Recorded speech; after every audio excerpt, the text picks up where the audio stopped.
Hello traders, this is Brian from FinancialTradingJournal.com and welcome to this week's FX Weekly Analysis. Today is Saturday, June 8th, 2013. So let's get started. Before I start, I just want to say this, for those of you that were watching the markets this week, you probably would have noticed it was a weird week. Midweek on Wednesday, Thursday, we had some really volatile movement. Then Friday was NFP came out, so employment data came out. That was another weird volatile day. So a lot of the technical analysis from last week's analysis was voided this week, and we'll get into that as we go through the pairs. So starting off, we have the dollar CAD. As you guys can see, the monthly bar last month, or last week I should say, I mentioned that the monthly candle closed green and that we were looking for some type of upward movement past the weekly trend line. That didn't happen due to the weird volatility this week, and we went back down. This is a pretty big red bar considering this only took place over 1 week, and over 1 week this is pretty big compared to the previous green candle. This represents probably, I think, around 60%. So we're going to be drawing fib lines once we get down to the 4-hour or daily time frame as well. So zooming into the weekly chart, you can see that we did break back down. I did mention that this might happen and that we might be ranging, but I didn't expect it to actually break the weekly trend line.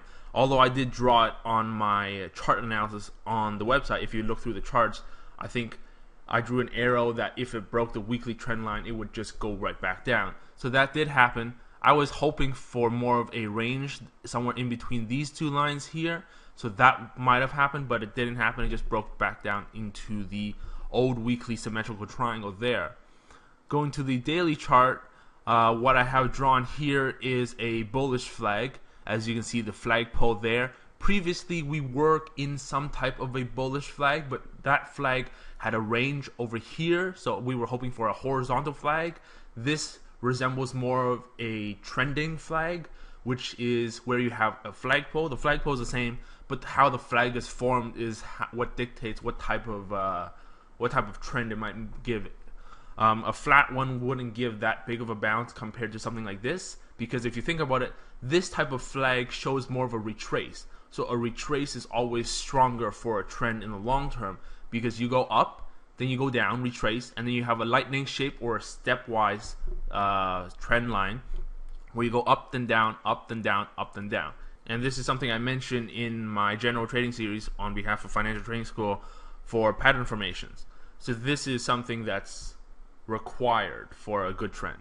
So anyways, going back down to the 4-hour chart, what I have drawn here is the fib lines. As I mentioned earlier, this fib line is drawn from the low here up to the high up there. You can see that this week we touched the 61.8 and we bounced off of it, which also coincides with the bottom of this bullish flag.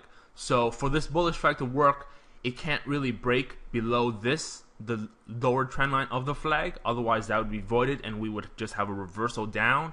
Otherwise we're looking for this level to hold here, somewhere in between here, maybe the intersection of the downward trend line and the 61.8 fib level for a bounce up towards there. That would probably be the best risk reward trade down there somewhere. If it breaks that, then you're going to be trading down here.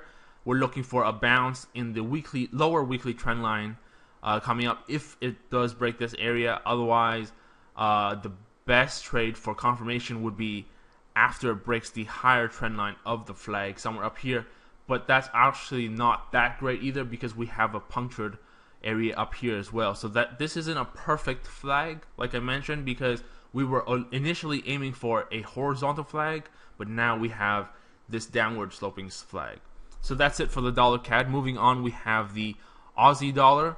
Aussie dollar, unlike the dollar CAD, this monthly closed red. So this was one of the weird pairs that it actually went down. So this one, out of all the pairs that I forecasted last week, this one was the only one that actually went down and kind of continued where the mindset of it broke this, the trend line, like this one over here. This one we were hoping that it would continue going down, and this one is in line with the long-term mindset.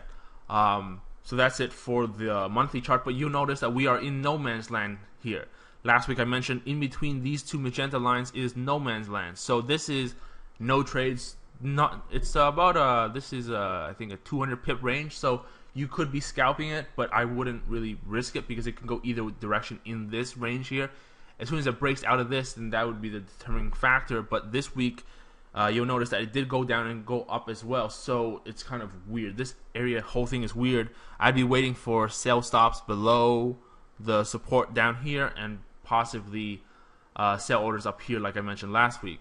Going on to the weekly chart. Weekly chart, the only thing I want to mention is we are in the 1, 2, 3, 4, 5. So we now have 5 consecutive red candles on the weekly chart. As you look through history, that doesn't happen very often. But if you look at when it broke the last trend line back here, you can see that this one had a considerable number of red candles. So it is possible if we are forming something like this. But during a normal trend like this in the range, it didn't happen that often. Like, see, this one you have 1, 2, 3, 4, and then a green. This one you have 1, 2, 3, 4, 5, green. This one you have 1, 2, 3, 4, green, etc. This one you have 1, 2, 3, 4, 5, 6, 7, 8, and then green, and then it continues red again, 1, 2, 3. So we could be forming something like this over here, something similar here. If we break the 9.4 level, we could potentially do the same thing down there. So that's it for the weekly chart. Next we have the daily chart, which is similar to the dollar CAD, where instead of a bullish flag here, we have a bearish flag. I did not have this drawn last week because that flag was kind of too sharp, because if you notice, the last flag I had something drawn where this high was connecting to down here like this, so it was more continuation of the flag pole as opposed to an actual flag. So this more resembles a flag because a flag has to be wider than a narrow flag. So this is the bearish flag. Yeah, so there's nothing else to say there. H4 chart just zooms in to show a better formation of what the flag looks like. You could be looking at a double bottom here as well. I wouldn't be trading up, so because a flag means that we are expecting it to price to bounce up to here and then possibly bounce down to continue the move. But going long here is a pretty dangerous territory, considering we have this level here. I mean, you could do it, but your risk to reward wouldn't be that great, considering we could just go straight down. But that's all I have to say for the Aussie dollar. Next up, we have the euro dollar. Euro dollar, green monthly candle, so this is in line with the pound dollar and the dollar CAD, but it's opposite to the Aussie dollar, so that's kind of weird. So I think Aussie dollar is the outlier this week. There's nothing much to say on the monthly chart for the euro dollar. Moving on to the weekly chart, you can see that we are still inside of this channel. Price did break above it, it spiked above, but it closed at the levels, so it's indecisive right now. So there's nothing else to say there. I just want to show that it's still inside the channel for the weekly time frame.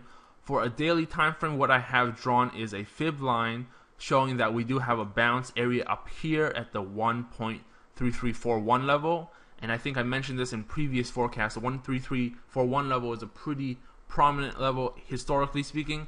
Throughout trading for the past 2 years, that level has come up multiple times in my trading. So that's a level to be watching, and that is the 61.8 level for this current level right now for this area. But the problem is, on the daily time frame, we broke outside of the channel, the aqua channel, and we have this red pullback right here. So this, from a technical point of view, you could be trading long to go up here from there. So this would be your pivot point, if you will. It's not the official pivot point, obviously. If you calculate it, it's probably going to be a different value. But in the sense of technical analysis, this is the pivot point, quote unquote, for this week. This line right here. But going long here is kind of weird, considering you have the 61.8 level right above it. So that's kind of a risky trade. I'd be looking for price to go back down. If it does re-enter this aqua line, then it would go right back down to here somewhere, unless it's forming a trend, in which case you would be looking for a bounce. If you connect lows like here to there, you'd be expecting a bounce somewhere over there. So that's it for the daily chart. The 4-hour chart, there's nothing really there. You could be drawing a line, like I mentioned. This is what you'd be looking for a bounce. If it comes back inside, it would have to break this trend line before continuing any downward movement, because we do have an upward trend line here. It has to bounce somewhere here, but this is 50 pips away. So 50 pips away, you should be waiting for this level, so that this is your deciding point. So this is the pivot point again, if you will, on a trend line level as opposed to a support resistance level. So that's it for the euro dollar. And lastly, we have the pound dollar. Pound dollar on the monthly chart, what I have drawn, the new lines that I have drawn is this level right here. You can see the weekly trend lines, the magenta trend lines. We are forming a small channel that will become more clear as we zoom in, but that's all we have there. In last week's forecast, I mentioned we could have some upward movement based on the weekly chart and the daily chart, and we are seeing that this week, which is kind of weird. So that's it for the monthly chart. Zooming in, we have the weekly chart. Weekly chart, you can see the channel lines clearer. You can see how it bounced off the lows here and the highs there. So I only drew these channel lines after the top formed here, but technically speaking, for those of you with a good eye, this higher trend line up here is parallel to this bottom trend line. So what you could have done was drawn this trend line, created a parallel line, and drew this and predict effectively what the bounce point would have been, which is right there. Parallel lines I found throughout the past 2 years of trading, or 3 years of trading now, that they are pretty useful at times. And in this case, it was very useful if you caught the high at 1.567, which is right up here at this level. So that's it for the weekly chart. Moving to the daily chart.